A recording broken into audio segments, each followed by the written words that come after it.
Hello everyone and welcome to Savoury's kitchen. Today we're gonna make a very delicious savory cupcake, which I think is among the most popular cupcakes in Vietnam.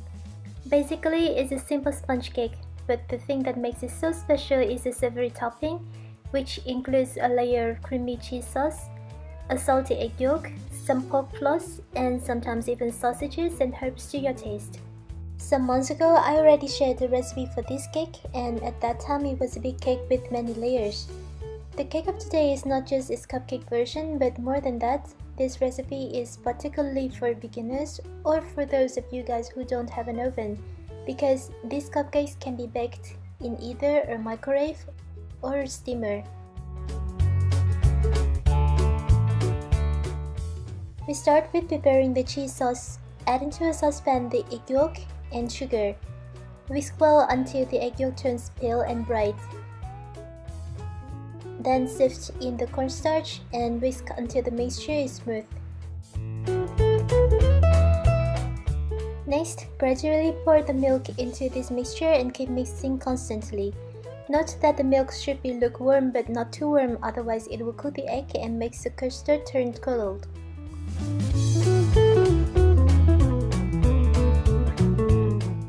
Cook the mixture on medium-high heat and keep whisking constantly to prevent some eggs sinking to the bottom and get cooked.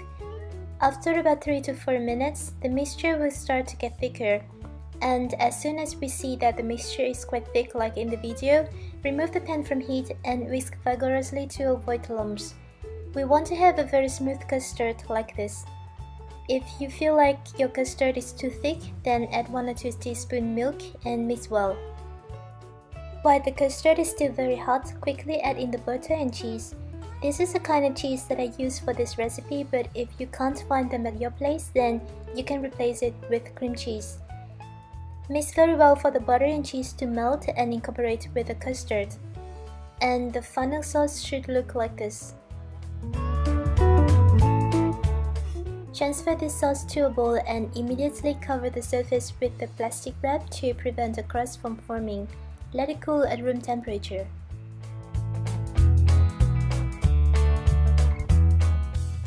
For the cake, first add into a bowl butter and milk. Boil some water in a saucepan, then put a bowl of the butter and milk onto the pan and stir until the butter has melted completely. If you have a microwave, you can also use a microwave to melt the butter.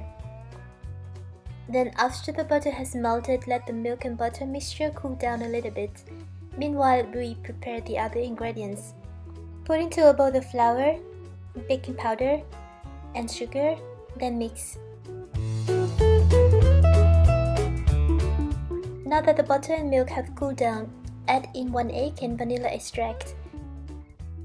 Then whisk very well to incorporate all of these ingredients. In the end, we should have a smooth mixture like this. Sift the flour mixture into the bowl of wet ingredients. Then quickly combine all of these ingredients. Fold or stir gently but quickly and stop right at the time when all of the ingredients are incorporated into the wet ingredients. The most important note here is that don't mix too much, because overmixing the batter will result in a dense, rubbery, hard cake with many hollow tunnels inside. For steaming, first line some paper cups into the molds. Then fill about 2/3 of these cups with the cake batter. We only fill 2/3 of the cups because we need some space for the cake to rise when they are cooked. If you'd like, you can put the egg yolks onto the cakes right at this step. Put the cakes into the steamer. Lay a towel on top, cover the lid, and steam on high heat in about 17 to 20 minutes. For this steaming stage, there are some important notes as follow. First, we need to steam the cakes on high heat. As you can see on the screen, quite strong steams are released from the pot. If the heat is not high enough, the cake will not rise or rise very little, resulting in a dense and firm texture of the cake.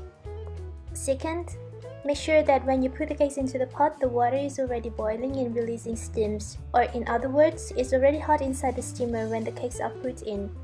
Third, don't forget the towel because it helps preventing water from the lid dripping down and ruining the cake surface. And fourth, don't open the lid in the first 10 to 30 minutes as it will make the cakes collapse. The steaming time depends on the size of your cakes, but if they are not too large, then you can check after about 15 to 17 minutes. The cakes that are steamed properly should rise quite well like in the video, and in addition, its top is dry and springy to the touch. Leave the cakes cool in the molds in about 3 minutes, then transfer them to a rack and let cool completely.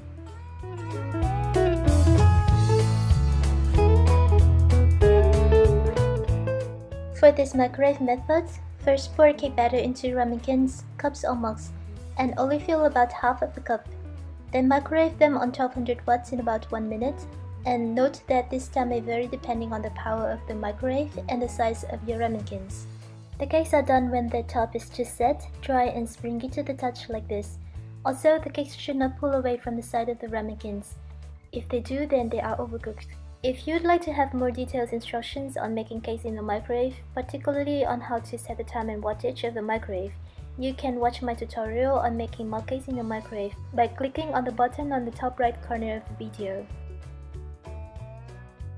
The last step is to put the topping onto the cakes. I have prepared some salted egg yolks and pork floss here. These egg yolks are cooked already, and you can find the instruction on how to cook them in the description below this video. Put a piping bag into a big cup, then transfer the cheese sauce into this bag. Twist it and cut the tip of the bag.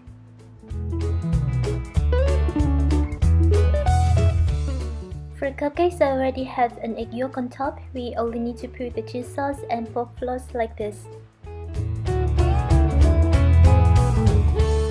For those that are still plain, first cut the dome a little bit to make the top flatter.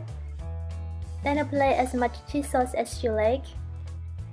Put on the salted egg yolk and finally add pork floss.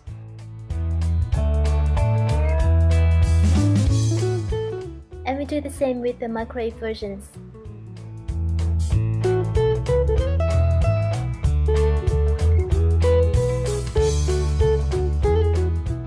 So here are our yummy salted egg yolk cupcakes. Let's have a look inside. Its texture should be fluffy and soft and taste buttery as well. If it has some kind of eggy smell or floury taste, it means that the cake is undercooked, so next time make sure to keep it in the steamer or microwave longer. You can keep these cakes in airtight boxes in the fridge and serve them within 2 days. Thank you very much for watching. I hope you liked today's tutorial and see you very soon next time in other videos of Savoury's Kitchen. Goodbye!